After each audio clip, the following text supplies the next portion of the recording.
छठ पूजा कब है 2024 में? आइए जानते हैं सही तिथि, नहाए खाएं और खरना और पहनना अर्घ कब है, इसकी पूरी जानकारी इस वीडियो में देंगे। ये जानने से पहले यह जानना जरूरी है कि छठ पूजा का प्रारंभ कब से हुआ, सूर्य की आराधना कब से प्रारंभ हुई, छठी मैया का जन्म कब और कहाँ हुआ, छठी मैया की महिमा क्या है और कौन सी पौराणिक कथा प्रचलित है। आइए जानते हैं। छठ पूजा में सूर्यदेव और छठी मैया की पूजा विधि विधान से की जाती है। छठ पूजा का प्रारंभ कब से हुआ, सूर्य की आराधना कब से प्रारंभ हुई, इसके बारे में पौराणिक कथाओं में बताया गया है।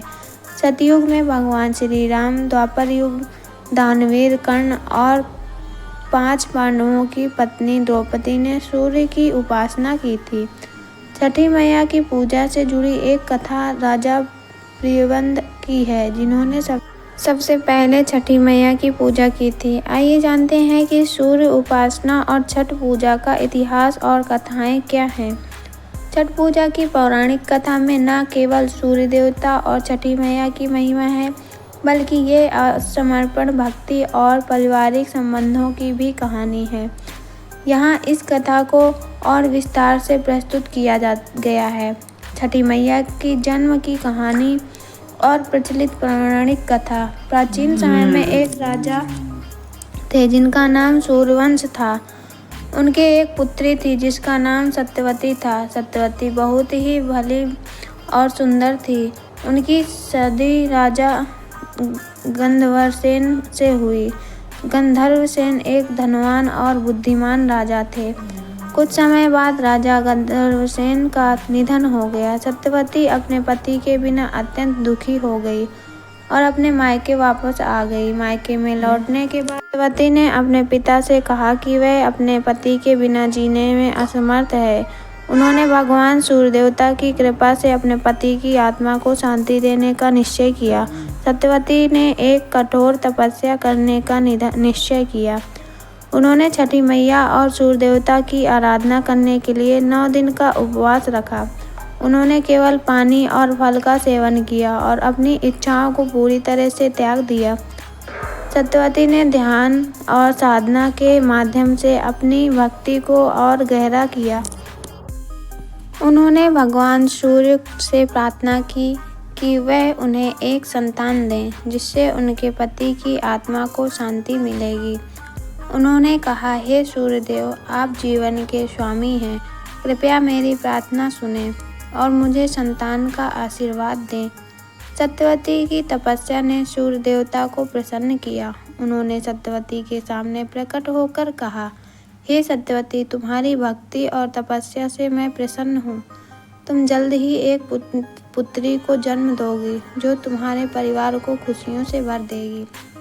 सत्यवती ने कुछ समय बाद एक सुंदर पुत्री को जन्म दिया, जिसका नाम छठी रखा गया। छठी का जन्म सूर्य और सती की कृपा से हुआ था। छठी मैया अद्भुत और शक्तिशाली थी। वे सृष्टि में सुख, समृद्धि और स्वास्थ्य का प्रतीक मानी जाती थी। छठी के जन्म के बाद सत्यवती और उनका परिवार अत्यंत खुशहाल हो गया। छठी ने बड़े होते होते अपनी माता की भक्ति और उनके द्वारा किए गए तप का अनुसरण किया। उन्होंने अपने माता पिता के लिए हमेशा सुख और समृद्धि की कामना की। जैसे जैसे छठी बड़ी होती हुई, उन्होंने सोचा कि उन्हें भी विवाह करना चाहिए, लेकिन उनका विवाह एक योग्य और धार्मिकता व्यक्ति से होना चाहिए। छठी ने एक बार फिर अपने माता पिता की भलाई के लिए तपस्या की और भगवान सूर्य से प्रार्थना की कि उन्हें एक योग्य वर मिले। सूर्य देवता ने उनकी प्रार्थना सुनी और उन्हें आशीर्वाद दिया कि वे जल्द ही एक योग्य वर पाएंगी। छठी ने अपने माता पिता के प्रति अपनी भक्ति को बनाए रखा। उन्होंने सूर्य देवता और छठी मैया की पूजा को अपने जीवन का हिस्सा बना लिया। उन्होंने अपने परिवार के लिए सदैव सुख, समृद्धि और अच्छे स्वास्थ्य की कामना की।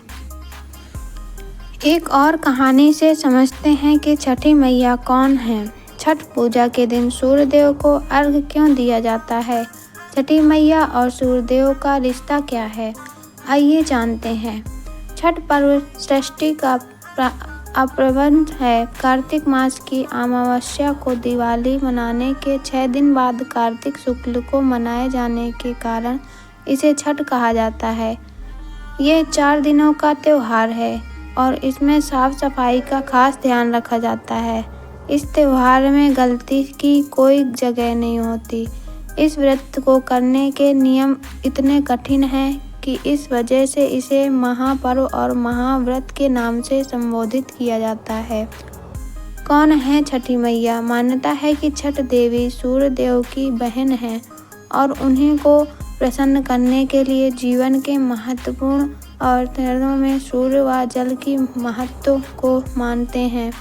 उन्हें साथी मानकर भगवान सूर्य की आराधना तथा उनका धन्यवाद करते हुए माँ गंगा, यमुना या किसी भी पवित्र नदी का पोखर, तालाब के किनारे यह पूजा की जाती है। षष्ठी माँ यानी छठ माता बच्चों की रक्षा करने वाली देवी हैं। इस व्रत को करने से संतान को लंबी आयु का वरदान मिलता है। मार्कंडेय पुराण में इस बात का उल्लेख मिलता है कि षष्ठी की अधिष्ठात्री प्रकृति देवी ने अपने आप को 6 भागों में विभाजित किया है। उनके छठे अंश को सर्वश्रेष्ठ मातृ देवी के रूप में जाना जाता है, जो ब्रह्मा की मानस पुत्री हैं। वो बच्चों की रक्षा करने वाली देवी हैं। कार्तिक मास के शुक्ल पक्ष की षष्ठी को इन्हीं देवी की पूजा की जाती है। शिशु के जन्म के 6 दिनों बाद इन्हीं देवी की पूजा की जाती है। इनकी प्रार्थना से बच्चे को स्वास्थ्य, सफलता और दीर्घायु होने का आशीर्वाद मिलता है। पुराणों में इन्हीं देवी का नाम कात्यायनी बताया गया है, जिनकी नवरात्रि की षष्ठी तिथि को पूजा की जाती है। अस्तांचल सूर्य से आशीष लेने का पर्व छठ व्रत कथा राजा प्रियव्रत ने पुत्र के प्राण रक्षा के लिए की थी। छठ पूजा कथा के अनुसार प्रियव्रत नाम के एक राजा थे। उनकी पत्नी का नाम मालिनी था। दोनों की कोई संतान नहीं थी। इस बात से राजा और उसकी पत्नी बहुत दुखी रहते थे। उन्होंने एक दिन संतान प्राप्ति की इच्छा से महर्षि कश्यप द्वारा पुत्रेश यज्ञ करवाया। इस यज्ञ के सफलता स्वरूप रानी गर्भवती हो गई। 9 महीने के बाद संतान सुख को प्राप्त करने का समय आया तो ये रानी को मरा हुआ पुत्र प्राप्त हुआ। इस बात का पता चलने पर राजा को बहुत दुख हुआ। संतान शोक के वह आत्महत्या का मन बना लिया। आत्महत्या करने की कोशिश की। उनके सामने एक सुंदर देवी प्रकट हुई। देवी ने राजा को कहा कि मैं षष्ठी देवी हूँ। मैं लोगों को पुत्र का सौभाग्य प्रदान करती हूँ। इसके अलावा जो सच्चे भाव से मेरी पूजा करता है, मैं उसके सभी प्रकार के मनोरथ को पूर्ण कर देती हूँ। यदि तुम मेरी पूजा करोगे तो मैं तुम्हें पुत्र रत्न प्रदान करूँगी। देवी की बातों से प्रभावित होकर राजा ने उनकी आज्ञा का पालन किया। राजा और उनकी पत्नी ने कार्तिक शुक्ल की षष्ठी तिथि के दिन देवी षष्ठी की पूरे विधि विधान से पूजा की। इस पूजा के फलस्वरूप उन्हें एक सुंदर पुत्र की प्राप्ति हुई। तभी से छठ का पावन पर्व मनाया जाने लगा। तो श्री राम और सीता ने की थी सूर्य उपासना। पौराणिक कथा के अनुसार लंका के राजा रावण का वध कर अयोध्या आने के बाद भगवान श्री राम और माता सीता ने राम राज्य की स्थापना के लिए कार्तिक मास के शुक्ल पक्ष की षष्ठी को उपवास रखा था और सूर्य देव की पूजा अर्चना की थी।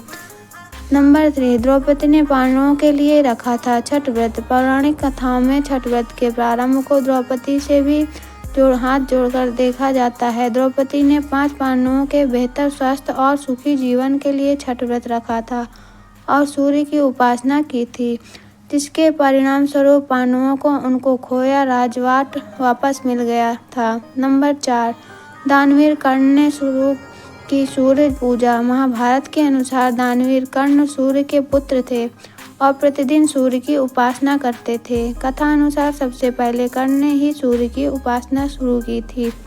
वह प्रतिदिन स्नान के बाद नदी में जाकर सूर्य को अर्घ्य देते थे। छठी मैया की आराधना का यह पर्व अब पारिवारिक बंधनों को मजबूत करने का एक अवसर बन गया है। छठ पूजा का उत्सव आज के समय में छठ पूजा का पर्व धूमधाम से मनाया जाता है। महिलाएं इस पर्व के दौरान अपनी भक्ति और श्रद्धा के साथ उपवास करती हैं। यह पर्व जीवन, स्वास्थ्य और सुख समृद्धि का प्रतीक है। नहाय खाए इस दिन महिलाएं स्नान करती हैं और शुद्ध शाकाहारी भोजन करती हैं। खरना के दिन वे उपवास रखती हैं और शाम को गुड़ और चावल का प्रसाद बनाती हैं। संध्या के समय सूर्य देवता को अर्घ्य अर्पित किया जाता है। प्रातः सूर्य देवता के समय फिर से अर्घ्य अर्पित किया जाता है। छठ पूजा एक महत्वपूर्ण और प्राचीन पर्व है जो मुख्य रूप से बिहार, झारखंड, उत्तर प्रदेश और नेपाल के कुछ हिस्सों में मनाया जाता है। यह पूजा सूर्य देवता और छठी मैया की आराधना के लिए होती है। छठ पूजा का आयोजन कार्तिक महीने की शुक्ल पक्ष की चतुर्थी के 7वीं तक किया जाता है। यहाँ छठ पूजा 2024 के लिए पूरी जानकारी विस्तार से दी गई है। छठ पूजा 2024 की तिथियाँ।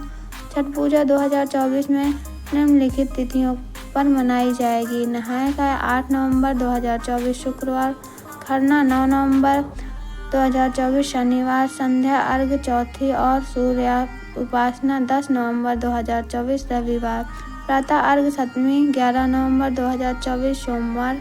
छठ पूजा की तैयारी।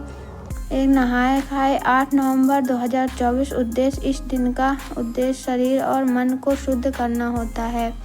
महिलाएं विशेष स्नान करती हैं और शुद्ध शाकाहारी भोजन करती हैं। भोजन आमतौर पर इस दिन अरबी तलवार, कंद, चने की दाल और चावल पकाए जाते हैं। विशेष महिलाएं अपने परिवार के साथ मिलकर इस दिन को मनाती हैं। नंबर 2 खरना 9 नवंबर 2024 उद्देश्य। इस दिन व्रत रखने वाली महिलाएं दिन भर उपवास रखती हैं। भोजन शाम को रोटी, गुड़ और चावल का प्रसाद बनाते हैं जिसे खरना कहा जाता है। आरती। इसके बाद महिलाएं पूजा आरती करती हैं और सूर्य देवता का स्मरण करती हैं। छठ पूजा की विधि। नंबर 3 संध्या अर्घ्य 10 नवंबर 2024 की पूजा की तैयारी। इस दिन प्रतिदिन भर उपवास रखती हैं और पूजा सामग्री बांस के थाल में फल, केला, नारंगी, सेब, ठेकुआ, मीठा सेक और चावल रखें। दीपक पूजा में दीपक जलाना अनिवार्य होता है।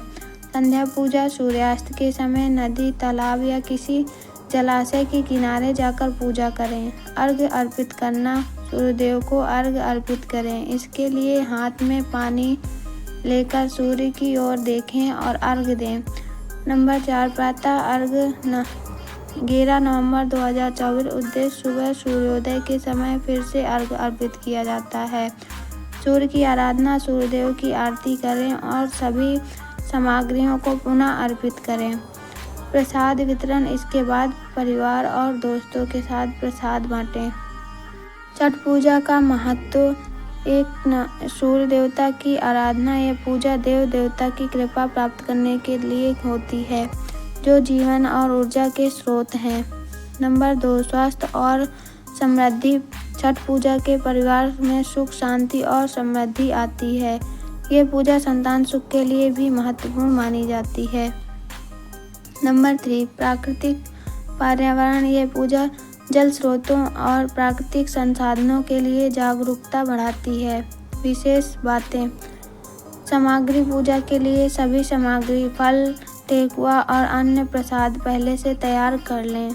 नंबर 2 नैतिकता। छठ पूजा के दौरान परिवार के सभी सदस्य एकत्रित होते हैं जिससे सामाजिक बंधन मजबूत होते हैं। स्वच्छता। इस पूजा के दौरान स्वच्छता का विशेष ध्यान रखा जाता है।